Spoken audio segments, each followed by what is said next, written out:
College life isn't just about classes, quizzes. It's also about leadership, friendships, drama, and everything in between. I'm Devansh, your host of the Student Voice podcast. Join me as I bring together professors, students, my friends, to share crazy personal stories, insights, life lessons, served with a side of humor. Let's make this your bi-weekly dose of college catch-up.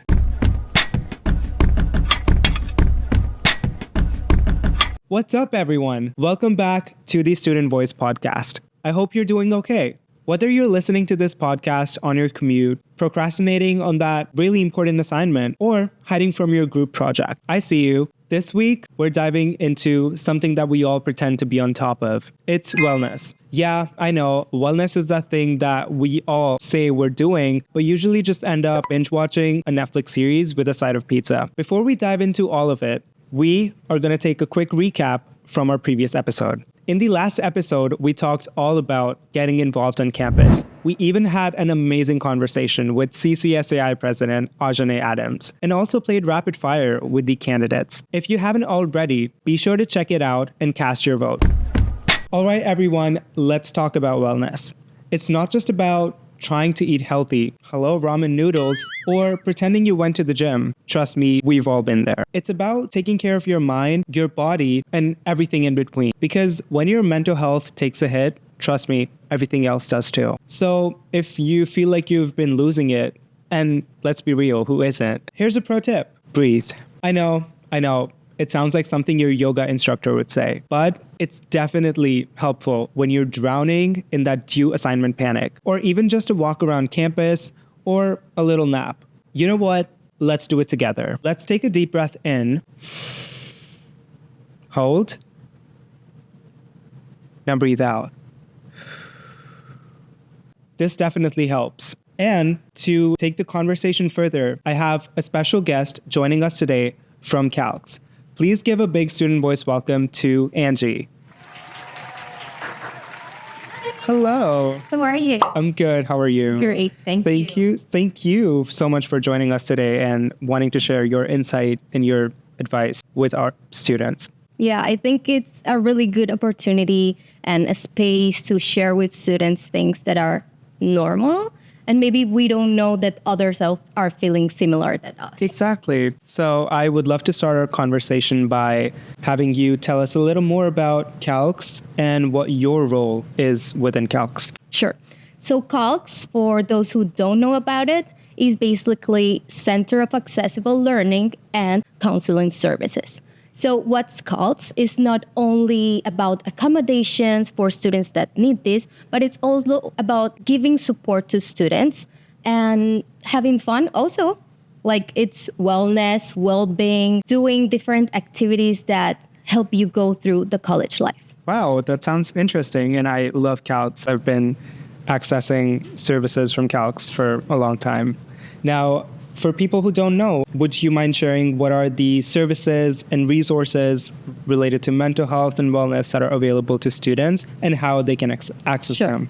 So as I mentioned, we have accommodation services. So if one of the students feel like they need some accommodation, they have struggle in their ways of studying, they need some more time for doing their assignments or their tests, they have accommodation services. We can offer this for them. But besides of this, we also have peer support. So if you want to talk to someone, you want to feel like you're talking to a student that is living similar experiences, you can talk also to our peer supporters. And we also have different activities. We have Together All, that, by the way, is a new program we have. We're launching it. It's basically a program where you can connect to people. It's not only Centennial students, but people around Canada and even in different places around the world. So you can also, let's say, you can talk about your experience anonymously, and that's something really good. Sometimes we don't want to tell everything about ourselves to people that we may face in college, but it's a really good opportunity to participate in this program. And additional from this, we also have a lot of activities. So the main one is the Wellness Week. We do this every semester. So it's a week when we have pop-up events where we have massages, karaoke, nails. There's a lot of activities that are for wellness. Yeah. I love that. Yeah. Interesting. And I learned something new today about the Together All, where you can talk to people all across the country.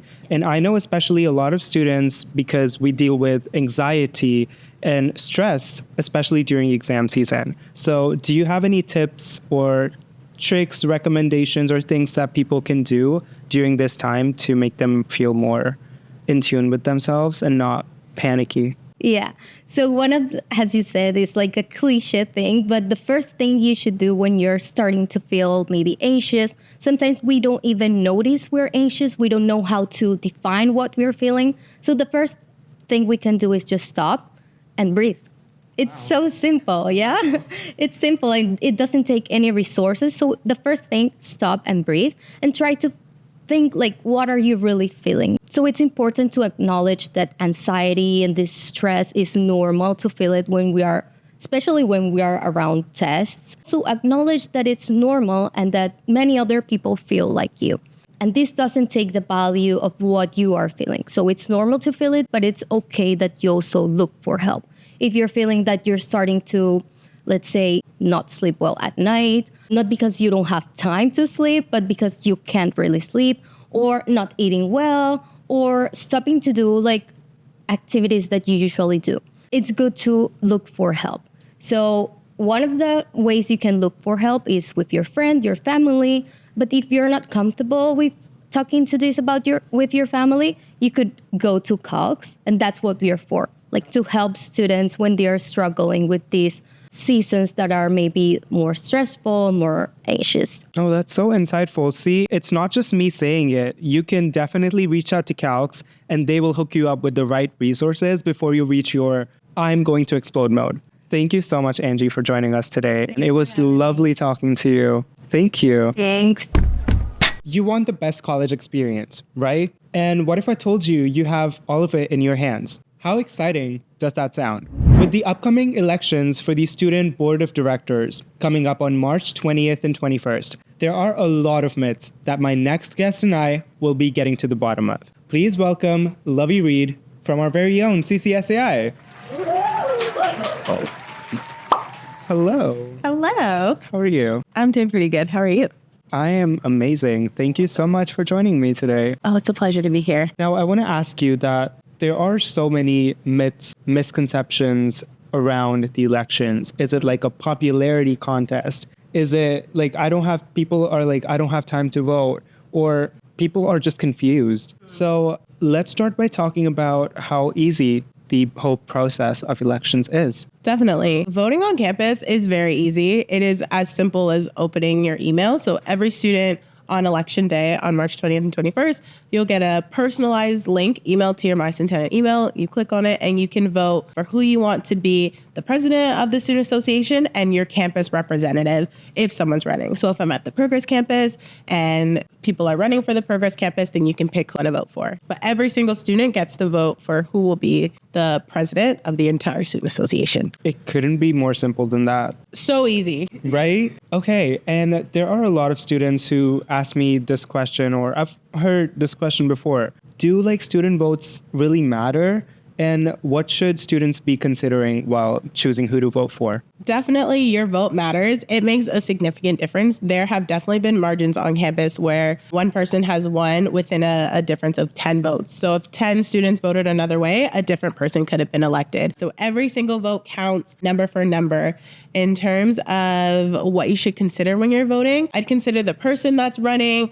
Do you think there's someone that you can trust? Do you believe in what they stand for? Do you feel they have a strong work ethic? And then in terms of their platform, if there are issues that matter to you like housing, mental health funding, or transit, I would look at where those candidates stand and what they want to do with their term on campus and how that can impact you and the issues that you care about. Very well said. Thanks. Remember, your voice matters, your vote counts, and these elections are about empowering students like you. So do not sit this one out.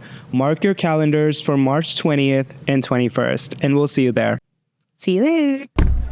All right, y'all, grab your water bottles and lace up those sneakers because it's time to talk about fitness. For that, I would love to invite Josh and Diego from the Athletics and Wellness Center. Thank you. Thanks for having us. Of course. Thanks for having us. How are you all doing today? Doing well, thank you. Well, it's so nice to have you because we were just talking about mental wellness, and now we're going to talk about physical wellness. So I know it's really hard for some people to get out of bed and get into the mindset of staying active. What is your piece of advice for someone just to get them out of the couch and into the gym? Right. So I think you're talking about motivation, and it's a tricky thing because motivation is not consistent for anybody. Even world-class, elite-level athletes, Olympic gold medalists, top coaches, motivation is not consistent. So the key is building discipline and creating small actionable steps for yourself. If you build a habit, that's going to be the most important thing in your overall long-term result. That's with anything, but definitely with building habits towards long-term results in the gym.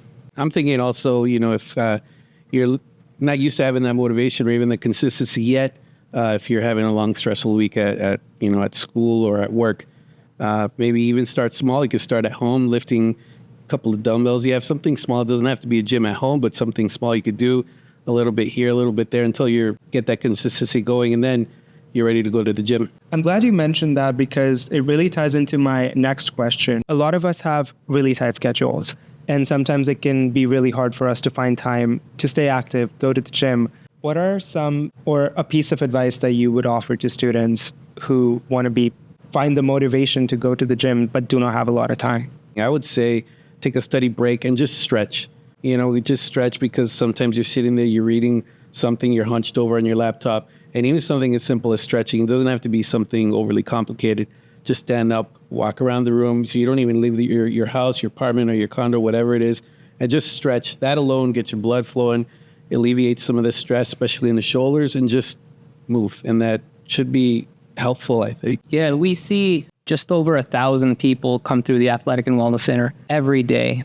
And those people have the same amount of time, 24 hours in a day as everyone else. Majority of them are students, and these people are struggling just like all of us with time and prioritizing. And it's about prioritizing and making physical wellness important in your schedule. And it's easy to do that when you understand the benefits, the payoff afterwards. Once you've done some physical activity, some physical wellness for yourself, and you start to feel better and see the result of it, it's easier for you to prioritize it. And like Diego said, you can take small steps at home. But if you are thinking of prioritizing in a slightly bigger way and you're able to put it in your schedule, even 20 minutes to head to the gym like those other people that find time to do it, it's going to become easier when you build that habit. It's about prioritizing. Make sure it's important to you. And even if you just go to the gym and sit down and do nothing, day one, at least you've made it there. You're taking one step further into that bigger picture. So I think part of it is building that long-term discipline and habits. That's a great piece of advice. And it all makes me want to start going to the gym. And I know I've tried to start going to the gym, but I always get anxious or intimidated. And I know there are so many other people who feel the same way. What would you say to people like me and maybe someone watching who feels the same way? Yeah, everyone is the same day one. Everyone feels nervous. Everyone feels judged.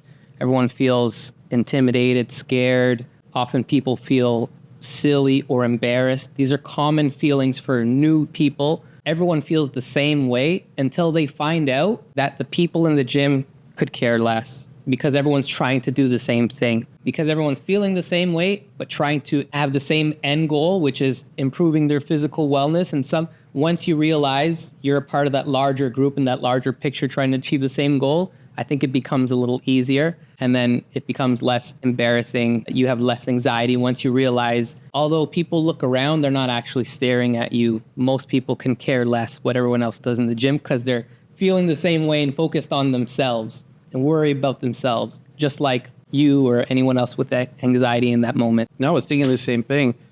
Sometimes it's same as, people that get stage fright. All you need to do is start. Once you're nervous before you go on stage, you're nervous before you go into the gym. Once you get there, you just pick up a weight and you just focus on you. And then, like Josh said, you realize nobody's looking. Everybody's, sort of on the same level, and they're doing their own thing as well. And sometimes once you get there, you realize that it is actually motivating just to see anybody else who's on the same level. And once you get in there, you're just focused on you and you get that momentum going. Also, what else have I seen? Some people come in groups as well. You know, if they're a little nervous, they just come in groups the first couple of times. They get their friends and it's sort of a camaraderie going. And once they're comfortable enough, they get the momentum going on their own. They start showing up on themselves. I've seen that, you know, I've been there for about 6 months now, and that's what I've seen. People come in groups, and then after a while, they start coming in solo and just on their own. And it's great to see, and they start making progress. They start seeing you, and they start saying hi, know them by first name, get a little rapport going, and it's kind of nice to see. Well, then I guess you'll see me this evening at the Athletics and Wellness Center then. That'd be fantastic. Hope we do. Yes. Whether you're hitting the gym or just trying to make it through the week without a caffeine crash, remember, trying to stay fit is the ultimate key, and it's as important as acing the next exam. Thanks to our amazing guests from the Athletics and Wellness Center for sharing their wisdom today. Thanks for having us. Of course. Last week, I asked y'all a question. How did you find or make the first meaningful connection on campus? And the responses have been overwhelmingly amazing. A few answers stood out to me in particular. So let's take a look. I think I made my first connection during the orientation, where we get to see our classmates in the same program as we are. It was actually right after class. I ran into one of the people you saw me with after a test, and we just started reminiscing over the test, and we've been really good study buddies ever since. It wasn't a class, actually. We're in the same program, but the class was an elective, so we connected when we found out we were in the same program. Just random encounter with my fellow Filipinos during the orientation. It's probably on campus. I went to a class for my elective. It's in class when I met my friends and my fellow classmates. At the Morningside campus, I met one success advisor and I'm still friends with her, and she's been helping me with employment or studies or things like that. And I feel that's one of the greatest connections. My first meaningful connection didn't happen until maybe a week after the semester started. I was in first period class and I'm from Jamaica, and I was also happening to sit next to someone who was also Jamaican. So, we kind of had that cultural bond instantly, and that became my first friend. Wow. I want to thank everyone for sharing their answers. And this week, I'm going to flip it on to you once again. The question is, what are your go-to tips for managing stress when you feel like exams and assignments have been piling up? Are you I'll take a nap and not think about it? Or do you have a secret superpower that I feel like we all need to know about? Hit us up on Instagram, share your answers, leave a comment below, send a voice note, because we would love to hear from you. And if you mention that you're listening to the Student Voice podcast, you might just get a little surprise from us. Thank you so much for tuning in, and I'll see you in the next episode.